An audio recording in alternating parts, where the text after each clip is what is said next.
अस्सलामुअलैकुम।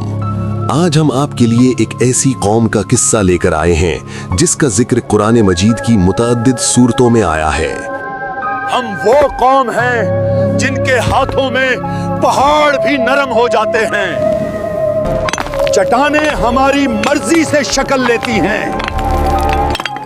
हमने पहाड़ों को रिहाइश में बदला है। ये वो कौम थी जो अपनी तामीरात और अपनी ताकत पर हद से ज्यादा गुरूर करती थी। हमें कौन नुकसान पहुंचा सकता है? हमारे बाप दादा ने उन्हीं की इबादत की थी और हम उसी पर कायम रहेंगे। हम किसी नई बात में आने वाले नहीं, हम किसी नजर न आने वाले खुदा के मुहताज नहीं। लेकिन इनका अंजाम क्या हुआ ये हम इस वीडियो में देखेंगे। और आगे बढ़ने से पहले अगर आपने अभी तक रेयान टेल्स को सब्सक्राइब नहीं किया तो सब्सक्राइब करें, वीडियो को लाइक करें और इसे दूसरों तक शेयर करें ताकि ये सबक ज्यादा से ज्यादा लोगों तक पहुंच सके। कुरान मजीद में कुछ कौमों के वाकयात बार बार बयान किए गए हैं। उनमें एक नाम कौम समूद का है। अल्लाह ताला ने उन्हें ताकत दी, फन दिया, अमन दिया और पहाड़ों को घर बनाने की महारत अता की, लेकिन नेमत के साथ शुक्र ना आया, ताकत के साथ आजिज़ी ना आई। इसी कौम की तरफ अल्लाह ने नबी भेजा, हजरत सालेह अलैहिस्सलाम। कुरान कहता है और समूद की तरफ हमने उनके भाई सालेह को भेजा। ये किस्सा सिर्फ तारीख नहीं, ये हर दौर के इंसान के लिए आईना है।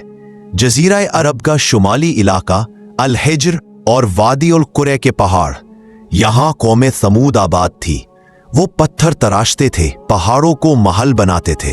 दौलत, ताकत और तहफ्फुज सब कुछ मौजूद था, लेकिन इबादत बुतों की थी। अल्लाह को भला दिया गया था। हजरत सालेह अपनी कौम के सामने खड़े होते हैं, नर्म लहजा, वाज़ेह पैगाम। ए मेरी कौम, अल्लाह की इबादत करो, उसके सिवा कोई माबूद नहीं। कौम हैरान होती है, ये वही सालेह है जिसे वो दयानतदार मानते थे। लेकिन बात जब बुतों पर आई तो इनकार शुरू हो गया।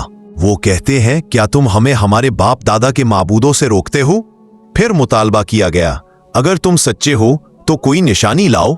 ये सिर्फ सवाल नहीं था, ये जिद थी, आजमाइश थी। उन्होंने अल्लाह से दुआ की और सबकी आंखों के सामने चट्टान हिलने लगी। फिर उसमें दरार पड़ी। अल्लाह की कुदरत से एक जिंदा मादा ऊँटनी चट्टान से बाहर निकली, चमकती हुई, मजबूत और खूबसूरत। लोग हैरान रह गए। कौम थमूद इस मौजज़े को देखकर एक दूसरे की तरफ देखने लगी। कुछ ने कहा, यह जादू है, और कुछ बोले, नहीं, ये वाकई अल्लाह की निशानी है। हजरत सालेह अलैहिस्सलाम ने फरमाया, ये ऊँटनी तुम्हारे रब की निशानी है, इसे तंग ना करो। पानी की तकसीम मुकर्रर होती है, एक दिन ऊँटनी का, एक दिन कौम का। ये ऊँटनी आम नहीं थी, ये मौजज़ा थी। कुरान इशारा करता है कि कौम इसके दूध से फायदा उठाती थी, लेकिन सरदारों के दिल जलने लगे। उन्हें अपनी बरतरी खतरे में नजर आई। वो कहते हैं, क्या हम एक ऊँटनी की वजह से अपनी जिंदगी बदल दे? फिर साजिश होती है। एक शख्स ने ऊँटनी पर तीर चलाया। जब वो जख्मी होकर बैठ गई तो दूसरे शख्स ने उसे मजीद तीरों से मार डाला। यूं जालिमों ने अल्लाह की निशानी को कत्ल कर दिया। हजरत सालेह का चेहरा गम से भर जाता है। उन्होंने फरमाया, ए मेरी कौम, तुमने वो काम किया जिससे अल्लाह ने सख्ती से मना किया था। अब 3 दिन तक अपने घरों में रहो, इसके बाद अजाब आ जाएगा। ये अल्लाह की आखिरी मोहलत थी। पहले दिन चेहरे जर्द पड़ गए, दूसरे दिन सुर्ख, तीसरे दिन स्याह। निशानी वाज़ेह थी, लेकिन तौबा ना आई। वो हंसते रहे, मजाक करते रहे। चौथे दिन सूरज तुलू भी ना हुआ था कि एक जबरदस्त चीख आई।